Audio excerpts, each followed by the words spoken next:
Hey kiddos, I'm not there today, but I still wanted to go over this lesson with you as there's been a lot of confusion with the Lit Circle groups and what I mean by context.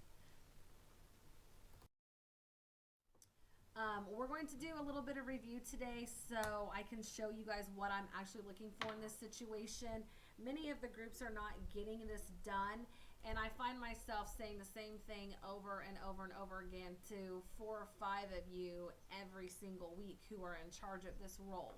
You may want to take some notes on this. This will be a video that you can access should you forget, and I can actually email the PowerPoint to you all via your email if you get lost or confused trying to find the link on YouTube.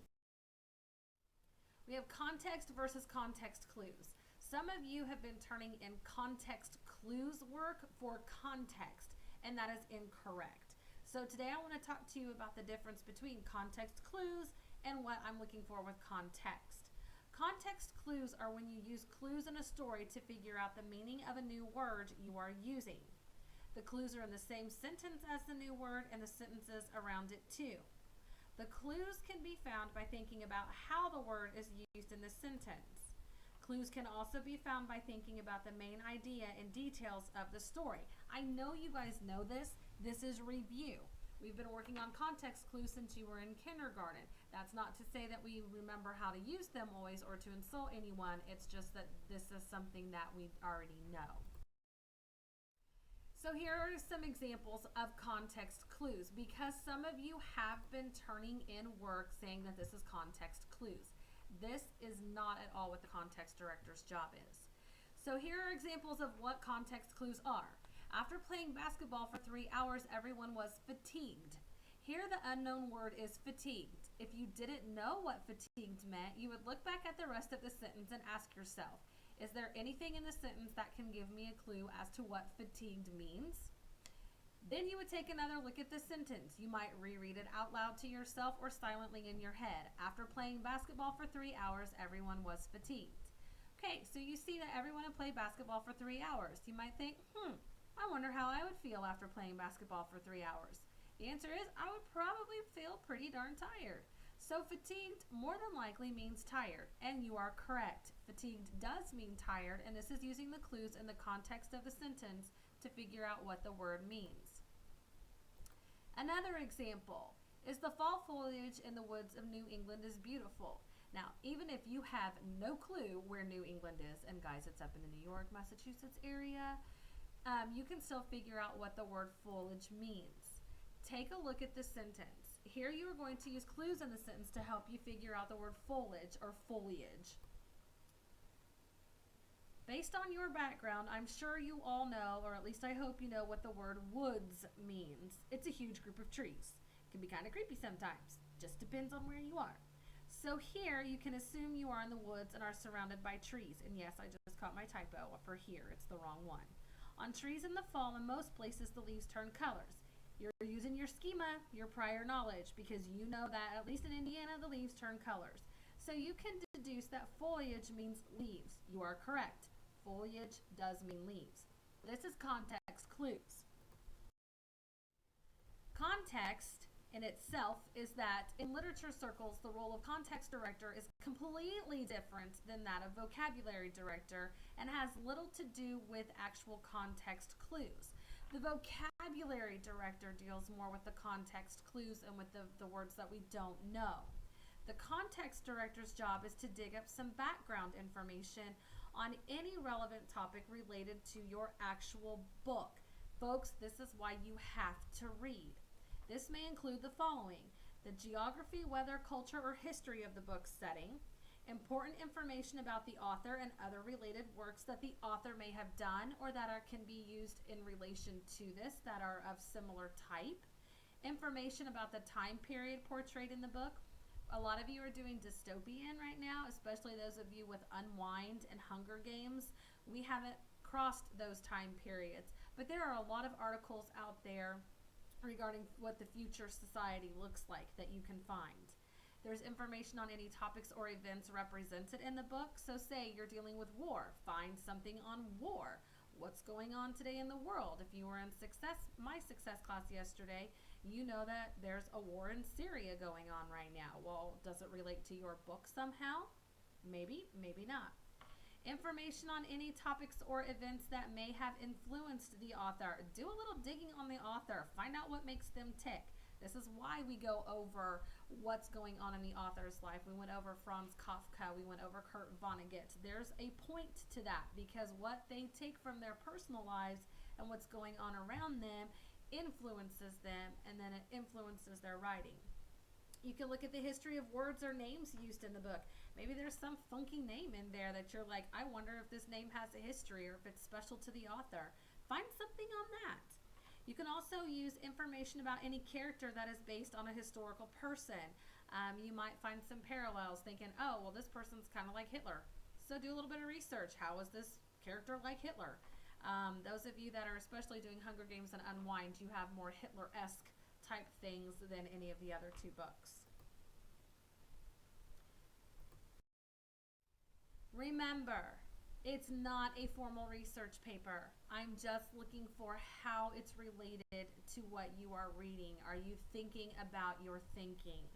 The idea is to find some information or material that helps your group understand the book better. Your job is crucial because you're helping comprehension.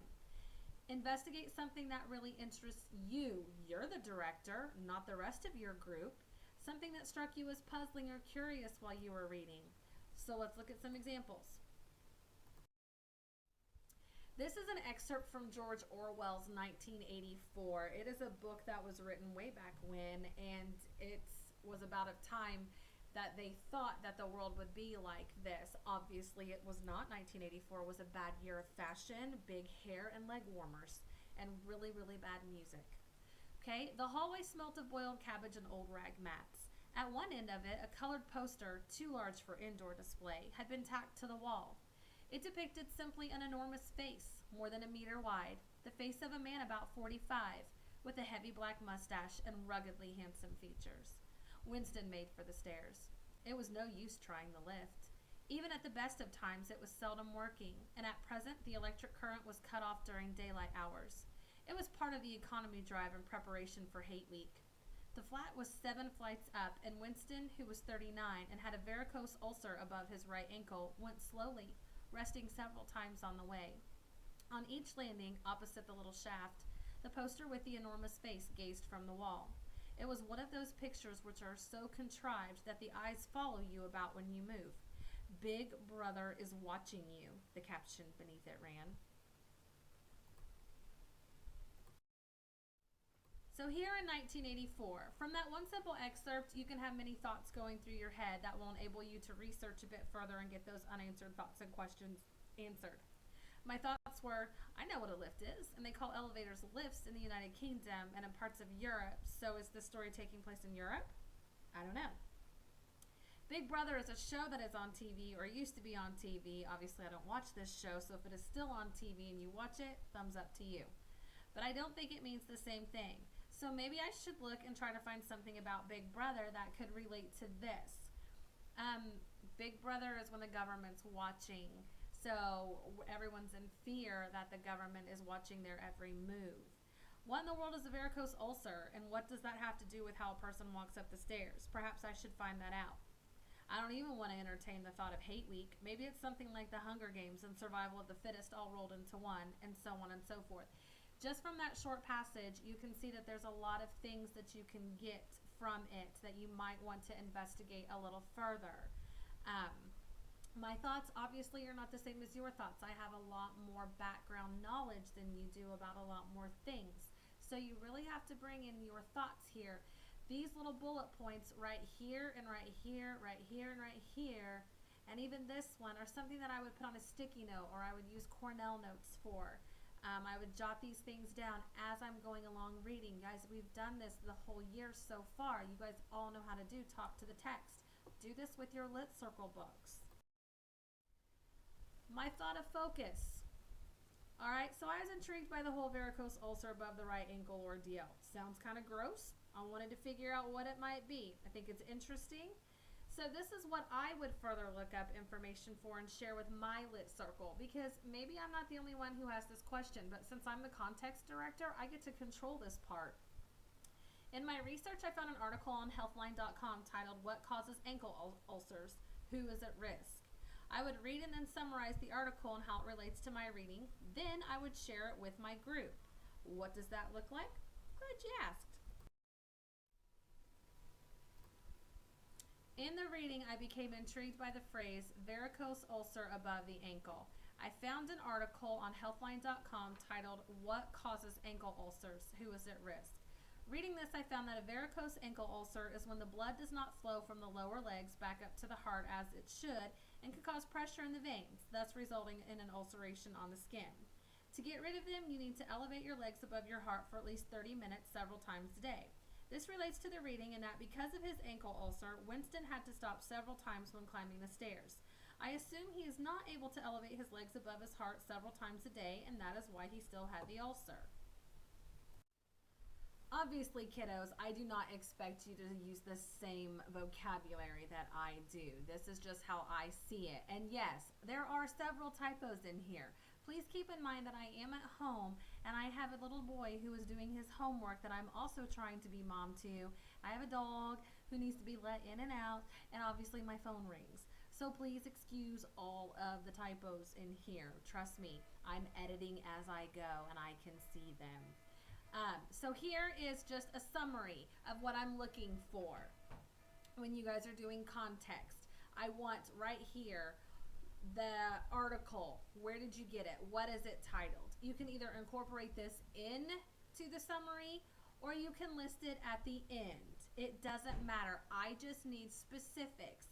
When I go to look these up online, I'm not finding some of your articles, or some of you are giving me the article title and the website, but you're not telling me how it relates to your reading. It's something so simple. I took one little phrase and found a whole complete article on ankle ulcers. Incredibly dull. I don't think I ever want to look at them again. They showed pictures. They were kind of gross. You know, that's why some people wear these little compression stockings. Interesting. So up here, or down here, you want to have that this relates to the reading, because this is why. I need to know the why you chose this. Why does this relate to your reading? Not the fact that it interests you. By doing this article by itself, I know that you are intrigued by this fact. So you don't need to explain to me why you were interested in this. You need to tell me how it relates to your reading. Okay, your assignment. Everyone is doing this. You will either need to use your Lit Circle book, unless you are not in a Lit Circle, and those people, you know who you are, or your SSR book. Everyone will be doing a context director assignment. Now, I know that it's Thursday. I know that it's Lit Circle Day. I also know that the context directors are probably thinking, oh my God, do I have to do 2? Yeah, you do. You have to do 1 for a grade for the whole class, and then you still have to do your context director job in your Lit Circle. You will need to read or find a passage in your book. Do a talk to the text in your spiral notebook for the passage that you read. Folks, this is what I want. I want you to date that page, because I know that you will forget to do that. It's the 17th of September. Please make sure that you date the page in your spiral. I want the page number and the title of the book that you are reading. You're going to read just one passage, okay, or one page from that book.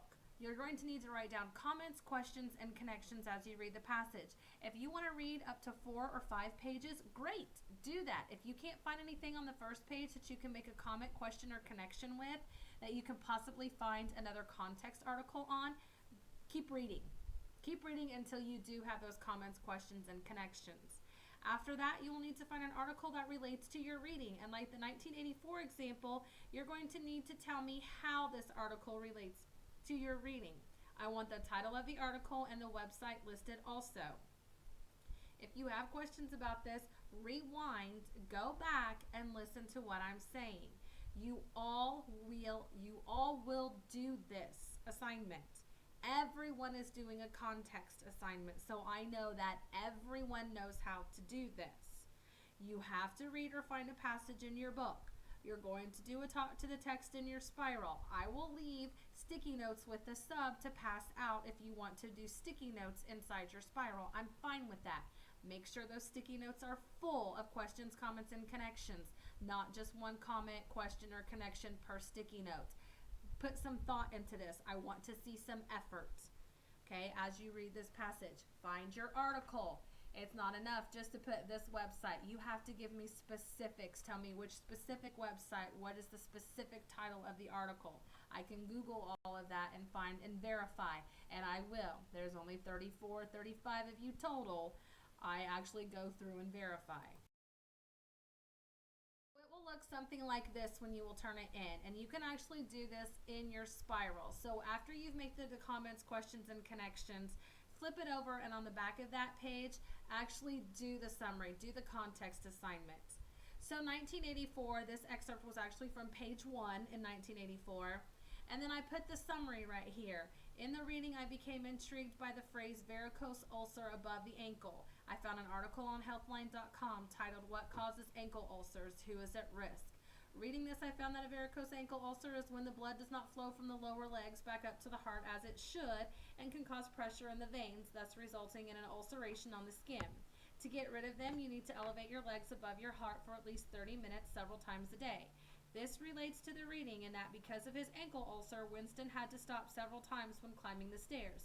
I assume he is not able to elevate his legs above his heart several times a day, and that is why he still had the ulcer. Here, I have included the website and article title in my summary. You may do that, or you can list it separately. It would go right down here beneath it. Please note that this part right here, this relates to the reading, and that because of his ankle ulcer, you must relate it to your reading. You can have all this right here and forget the how it relates to your reading, and I will not count it. I will make you go back and redo the assignment. Please make sure that you are doing this correctly.